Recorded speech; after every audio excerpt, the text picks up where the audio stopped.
सभी को नमस्कार। आज हम 10वीं कक्षा के पहले इकाई का दूसरा पाठ चर्चा करेंगे। पाठ का नाम है हताश से एक व्यक्ति बैठ गया था। यह एक कविता है जो विनोद कुमार शुक्ल द्वारा लिखा गया कविता। ये कविता के लिए नरेश सक्सेना ने एक टिप्पणी लिखा है। ये टिप्पणी भी हमें पढ़ना है। टिप्पणी माने क्या है? टिप्पणी मतलब किसी विषय पर संक्षिप्त रूप से लिखने वाली विधा को टिप्पणी कहता है। स्वतःसिद्ध शैली में लिखने वाले टिप्पणी की भाषा सरल एवं प्रायोगिक होनी है। संयुक्त वाक्यों के बदले सरल वाक्यों का प्रयोग टिप्पणी में इस्तेमाल करता है। മലയാളം में कहा गया तो ഏതെങ്കിലും വിഷയത്തെക്കുറിച്ച് സംക്ഷിപ്ത രൂപത്തിൽ എഴുതുന്ന രീതിയാണ് കുറിപ്പ്. സ്വതസിദ്ധമായ ശൈലിയിൽ എഴുതുന്ന കുറിപ്പിന്റെ ഭാഷ ലളിതവും പ്രായോഗികവും ആയിരിക്കണം. സംയുക്ത വാക്യങ്ങൾക്ക് പകരം सरल വാക്യങ്ങൾ കുറിപ്പിൽ ഉൾപ്പെടുത്തണം. तो पहले हम ये कवि के बारे में देखेंगे. ये कविता विनोद कुमार शुक्ला द्वारा लिखा गया है. विनोद कुमार शुक्ला का जन्म मध्य प्रदेश में हुआ है और आप समकालीन हिंदी साहित्य क्षेत्र में कवि और साहित्यकार के रूप में विख्यात है. सब कुछ होना बचा रहेगा, वह आदमी चला गया, नया गरमट कोट पहनकर विचार की तरह, लगभग जय हिंद आदि आपके काव्य संग्रह है. खिलेगा तो देखेंगे तथा दीवार में एक खिड़की रहती थी, दोनों आपके उपन्यास है. उपन्यास माने नॉवेल. मध्य प्रदेश शिखर सम्मान, मैथिली शरणगुप्त राष्ट्रीय सम्मान आदि से आप सम्मानित हैं. तो हम ये टिप्पणी लिखा गया नरेश सक्सेना के बारे में भी देखेंगे. उनका जन्म भी मध्य प्रदेश के ग्वालियर में है और नरेश सक्सेना समकालीन हिंदी साहित्य क्षेत्र में विलक्षण कवि है. संप्रति कविताओं के अतिरिक्त नाटक, फिल्म, संपादन के क्षेत्र में भी आप सक्रिय से महत्वपूर्ण कार्य करते रहे. समुद्र हो रही है बारिश, आदमी का आ नाटक आदि आपकी प्रमुख रचनाएं हैं. साहित्य के लिए आपको 2000 का पहल सम्मान मिला है तथा निर्देशन के लिए राष्ट्रीय फिल्म पुरस्कार भी उन्हें मिला है. तो ये है ये विनोद कुमार शुक्ला और नरेश सक्सेना के बारे. तो अब हम सीधे कविता की ओर देखिए. तो पहले मैं कविता पढ़ूंगा, आप सुनिए. हताश से एक व्यक्ति बैठ गया था. हताश मतलब निराशा. हताश से एक व्यक्ति बैठ गया मतलब निराशा से एक व्यक्ति बैठ गया. नाम है हताश से एक व्यक्ति बैठ गया था. निराशनाय ഒരു വ്യക്തി ഇരിക്കുകയാണ്. तो सीधे कविता की ओर देखिए. हताश से एक व्यक्ति बैठ गया था. व्यक्ति को मैं नहीं जानता था, हताश को जानता था. इसलिए मैं उस व्यक्ति के पास गया. मैंने हाथ बढ़ाया, मेरा हाथ पकड़कर वह खड़ा हुआ. मुझे वह नहीं जानता था, मेरे हाथ बढ़ाने को जानता था. हम दोनों साथ चले. दोनों एक दूसरे को नहीं जानते थे, साथ चलने को जानते थे. കവിതയുടെ മലയാളം പരിഭാഷ നമുക്കൊന്ന് കേൾക്കാം. നിരാശനായി ഒരാൾ ഇരിക്കുകയായിരുന്നു. വ്യക്തിയെ ഞാൻ അറിയുമായിരുന്നില്ല, നിരാശയെ അറിയുമായിരുന്നു. അതിനാൽ ഞാൻ ആ വ്യക്തിയുടെ അരികിലേക്ക് ചെന്നു. ഞാൻ കൈനീട്ടി, എൻ്റെ കൈ പിടിച്ച് അവൻ എഴുന്നേറ്റു. എന്നെ അവൻ അറിയുമായിരുന്നില്ല, എൻ്റെ കൈ നീട്ടിയതറിയാമായിരുന്നു. ഞങ്ങൾ രണ്ടുപേരും ഒരുമിച്ച് നടന്നു. രണ്ടുപേരും പരസ്പരം അറിയുമായിരുന്നില്ല. ഒന്നിച്ച് നടക്കാൻ അറിയുമായിരുന്നു. टिप्पणी की ओर देखिए. ഒരു വ്യക്തിയെ അറിയുക എന്ന് വെച്ചാൽ അതിന്റെ അർത്ഥം രണ്ട് വ്യക്തികളുടെ തമ്മിലുള്ള മനുഷ്യത്വത്തെയാണ് സൂചിപ്പിക്കുന്നത്. ഒരു വ്യക്തിയുടെ ആവശ്യങ്ങളിലേക്ക് കടന്നു ചെല്ലുക എന്നുള്ളത്, ഓരോ വ്യക്തിയുടെയും അതർഹിക്കുന്നവരിലേക്ക് എത്തുക എന്നുള്ളത് ഓരോ വ്യക്തിയുടെയും ഉത്തരവാദിത്വമാണ്.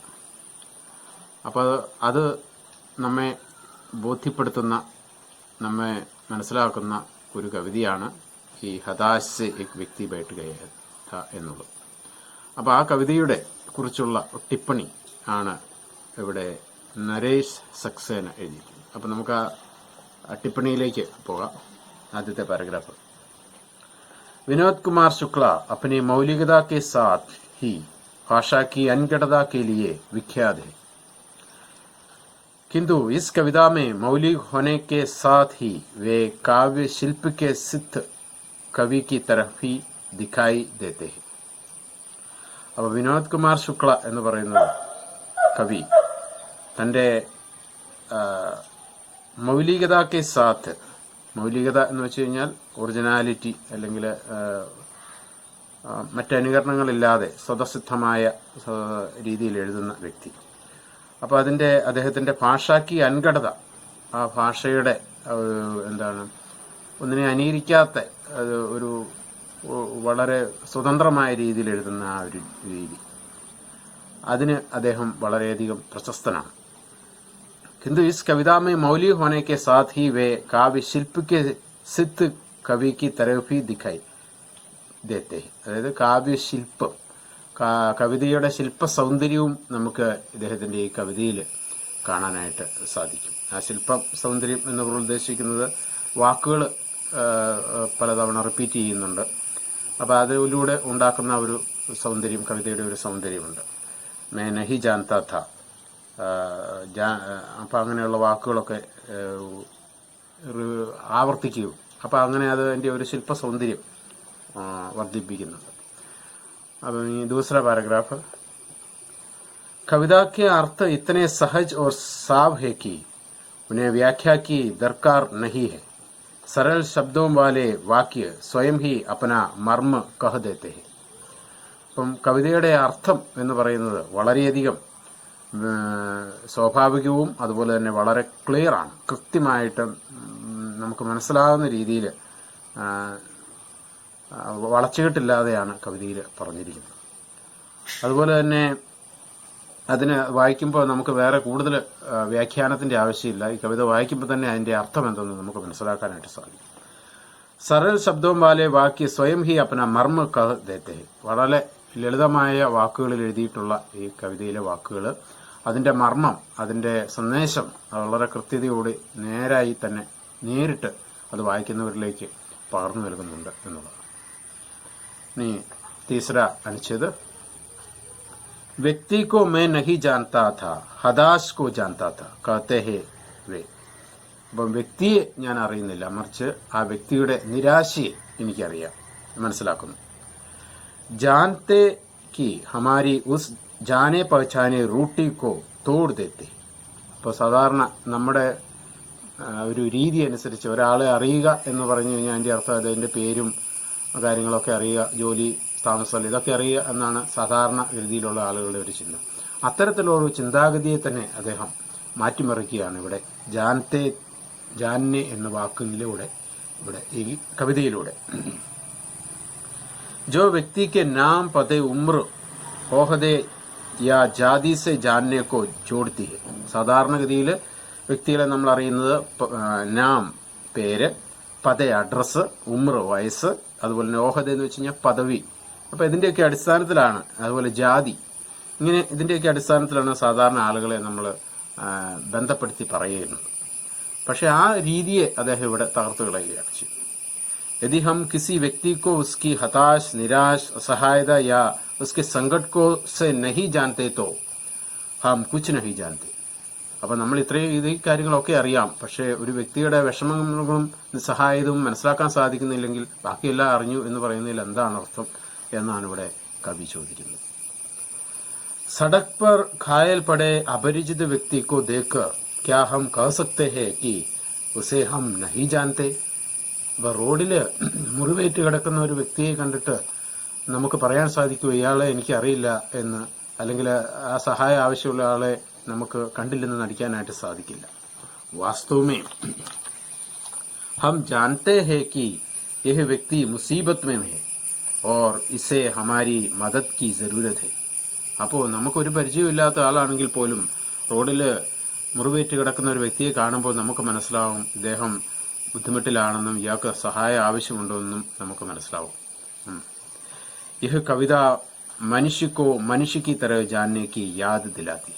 അതുകൊണ്ട് തന്നെ ഈ കവിത മനുഷ്യനെ മനുഷ്യനായി തിരിച്ചറിയാനുള്ള ഓർമ്മപ്പെടുത്തലാണ് ഈ കവിത തരുന്നത്. कभी लगातार नहीं जानने और जानने का बयान करती जाती शिल्प की इस भारी कारीगरी को देखे.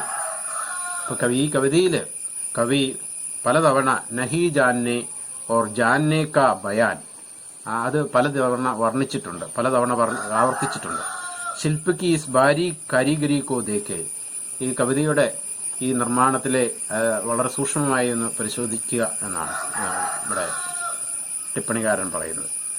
കാരിഗരി എന്ന് വെച്ചാൽ ആ ഒരു ശില്പ വൈദഗ്ധ്യം ആണ് ഉദ്ദേശിക്കുന്നത്. അപ്പോൾ വഹ് മുझे नहीं जानता था हाथ बढ़ाने को जानता था. അദ്ദേഹത്തിന് എന്നെ അറിയില്ല, പക്ഷെ കൈ നീട്ടാനായിട്ട് എൻ്റെ സഹായം സ്വീകരിക്കാനായിട്ട് അറിയാമായിരുന്നു. हम एक दूसरे को नहीं जानते थे साथ साथ चलना जानते थे. ഞങ്ങൾക്ക് പരസ്പരം അറിയില്ല, പക്ഷെ ഒരുമിച്ച് നടക്കാനായിട്ട് അറിയാമായിരുന്നു. यह नहीं जानना और जानना कवि में किसी लोक गीत की स्थाई की तरह बार बार लौटती है. അപ്പോൾ നഹി ജാന്ന ഓർ ജാന്ന എന്നുള്ളത് സാധാരണ ഈ നാടോടി പാട്ടുകളിലൊക്കെ ആവർത്തിക്കുന്നു, അല്ലെങ്കിൽ നാടൻ പാട്ടുകളൊക്കെ ആവർത്തിക്കുന്നത് പോലെ ഇത് വീണ്ടും വീണ്ടും ഇത് ഈ കവിതയിൽ ഉപയോഗിച്ചിരിക്കുകയാണ്. ഗദ്യമേ ലിഖി ഹുയി കിസി കവിതാ മേ लिरिकल या गीतात्मकता का बोध इस खूबी के साथ हिंदी की किस कविता में आया याद नहीं आ रहा. അപ്പോൾ ഇതൊരു ഗദ്യ രീതിയിൽ എഴുതിയിട്ടുള്ള ഒരു കവിതയാണ്. നമുക്ക് വലിയ ടൂണൊന്നും കിട്ടുന്നില്ല ഇത് വായിക്കുമ്പോൾ. അപ്പോൾ ഇതൊരു ഗദ്യ രീതിയിലുള്ള ഒരു കവിതയാണെങ്കിൽ പോലും ഇതിന്റെ ഈ ശില്പം അല്ലെങ്കിൽ ഇങ്ങനെ നഹി ജാന്ന ജാന്ന റിപ്പീറ്റ് ചെയ്തുകൊണ്ടുണ്ടാകുന്ന ഒരു സവിശേഷത, അത് ഇതുപോലെയുള്ള സവിശേഷത മറ്റ് പല കവിതകളിലും ഉണ്ട്. അതിനെപ്പറ്റി ഈ ടിപ്പണിക്കാരന് അതിന് ഓർമ്മ കിട്ടുന്നില്ല, മറ്റു കവിതകളുടെ പേര് പറയാനായിട്ട് ഓർമ്മ വരുന്നില്ല എന്നാണ്. जैसे किसी गजल में आखिरी शेर के आखिरी शब्द ശ്രോതാവും की जुबान पर आप से आप आ जाता है. ഇപ്പൊ സാധാരണ ചിലപ്പോൾ ഗസലുകൾ, ഹിന്ദിയിലെ ഗസലുകൾ ഉണ്ടല്ലോ, ആ ഗസലുകളിലെ ഷെയർ, അതിലെ ആ ലൈൻസുകൾ ആഖിരി ശബ്ദ ശ്രോതാവും के जुबान पर आप से आप जाता है, അതിലെ അവസാന ശബ്ദങ്ങൾ പലപ്പോഴും അത് കേൾക്കുന്ന ആളുകളുടെ മനസ്സിലും ചുണ്ടിലും ഒക്കെ ഇങ്ങനെ തങ്ങി നിൽക്കും. वैसे ही इस कविता के अंतिम शब्द साथ साथ चलना के बाद यदि कविता पाठ रोक दिया जाए तो सुनने वाले खुद वाक्य पूरा कर देंगे और कहेंगे जानते थे.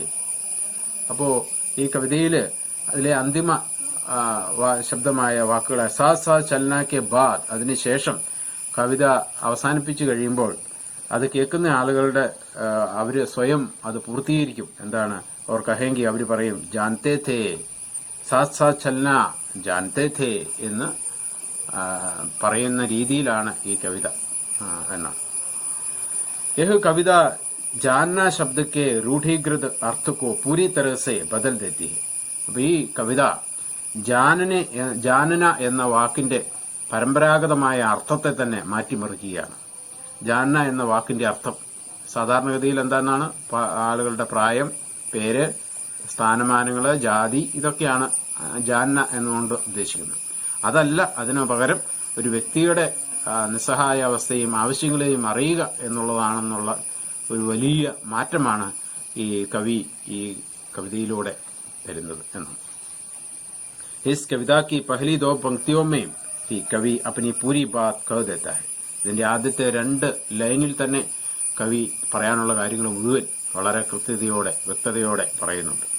शेष पंक्तियों में उसी कहे गए को और सखन और गहरा करती है. തുടർന്നുള്ള ലൈനുകളിൽ ഈ ആദ്യം പറഞ്ഞ കാര്യങ്ങളെ വീണ്ടും പറയുകയും അതിനെ കൂടുതൽ സഖൻ, കൂടുതൽ സ്ട്രോങ് ആക്കി, അത് സ്ട്രെസ് ചെയ്ത് അതിനെ കൂടുതൽ ആഴത്തിൽ ആ കാര്യം തന്നെ പറയാനായിട്ട് കവി ശ്രമിച്ചിരിക്കുകയാണ്. कविता का संदेश है कि दो मनुष्यों के बीच मनुष्यता का आसान यानी मानवीय संवेदना होना जरूरी है. ഈ കവിത കാ സന്ദേശം, ഈ കവിതയുടെ സന്ദേശം എന്ന് പറയുന്നത് ദോ മനുഷ്യോं के बीच, രണ്ട് മനുഷ്യരുടെ ഇടയിൽ മനുഷ്യതാ കാ ആസാസ്, മനുഷ്യത്വത്തിന്റെ ആ ഒരു തോന്നല്, യാനി മാനവീയ സംവേദന, മനുഷ്യത്വത്തിന്റെ ഉണർത്തുക എന്നുള്ളതാണ്. മനുഷ്യർ തമ്മിലുള്ള മനുഷ്യത്വത്തെ, മാനുഷിക മൂല്യങ്ങളെ വളർത്തുക എന്നുള്ളതാണ് ഈ കവിതയുടെ ഉദ്ദേശം. ജാൻകാരിയാ ജരൂരി നഹി. അപ്പൊ അതിനായിട്ട് നമുക്കൊരാളുടെ വ്യക്തിയുടെ ഡീറ്റെയിൽസ് അറിയേണ്ട ആവശ്യമില്ല. അതറിയാതെ തന്നെ നമുക്കൊരു വ്യക്തിയെ അറിയാനായിട്ട് സാധിക്കും എന്നുള്ളതാണ്. കിന്തു ഏ സന്ദേശ് കവിതാമേ ഉപദേശിക്കി തര നഹി ആത്ത. പക്ഷെ അത് ആളുകളെ ഉപദേശിക്കുന്ന രീതിയിൽ അല്ല കവിതയിൽ തന്നിരിക്കുന്നത്. അത് മനസ്സിലാക്കുന്നവർക്കും താല്പര്യമുള്ളവർക്കും സ്വീകരിച്ചാൽ മതി എന്ന രീതിയിലാണ്. അല്ല ആരെയും അടിച്ചേൽപ്പിക്കുന്ന ഒന്നല്ല, വളരെ സ്വതന്ത്രമായ കവിതയാണ്. അപ്പൊ ഈ കവിത വളരെ ചെറിയൊരു കവിതയാണ് എങ്കിലും ഇതിലൂടെ നൽകുന്ന വലിയ സന്ദേശം, മനുഷ്യത്വത്തിന്റെ സന്ദേശം. നമ്മളുടെ സഹായം ആവശ്യമുള്ള ആളുകളിലേക്ക് നാം എത്തിച്ചേരേണ്ട അതിനെ നമുക്ക് പ്രചോദിപ്പിക്കുന്നു. അതിനായിട്ടൊരു വ്യക്തി ആരെന്ന് നമ്മൾ നോക്കേണ്ടതില്ല. അതായത് നമ്മളോട് സഹായം ചോദിക്കാനായിട്ട് നമ്മൾ കാത്തു നിൽക്കേണ്ട കാര്യമില്ല. സഹായം അർഹിക്കുന്നവരിലേക്ക് നാം ഓടിയെത്തണം എന്നുള്ള സന്ദേശം ഇവിടെ കവി നമുക്ക് തരികയാണ്. അപ്പോൾ നമുക്ക് ഈ ഭാഗം കടന്നു പോകുമ്പോൾ കവിത നമ്മൾ പഠിക്കുന്നു, അതോടൊപ്പം തന്നെ കവിതയെക്കുറിച്ചുള്ള ടിപ്പണി എഴുതുന്ന കാര്യവും നമ്മൾ പഠിക്കുകയാണ്. അപ്പോൾ സാഹിത്യത്തിന്റെ രണ്ട് മേഖലകൾ, കവിതയും അതുപോലെ തന്നെ ടിപ്പണി, ഇത് രണ്ടും നമ്മളിവിടെ ഈ പാഠത്തിലൂടെ നമുക്ക് മനസ്സിലാക്കാനും ഒക്കെയുള്ള ഒരവസരം ഇതിലൂടെ ലഭിക്കുന്നു. അപ്പോൾ ഇതാണ് ഹതാശ് സെ എക് വ്യക്തി ബൈഠ് ഗയ എന്ന പാഠവുമായി ബന്ധപ്പെട്ട് മനസ്സിലാക്കാനുള്ളത്. അപ്പോൾ അതിൻ്റെ ടെക്സ്റ്റ് ബുക്ക് ആയി ബന്ധപ്പെട്ടുള്ള തുടർ പ്രവർത്തനങ്ങളെക്കുറിച്ചുള്ളത് നമ്മൾ അടുത്ത ക്ലാസ്സിൽ ചർച്ച ചെയ്യുന്നതായിരിക്കും. എല്ലാവർക്കും നന്ദി, നമസ്കാരം.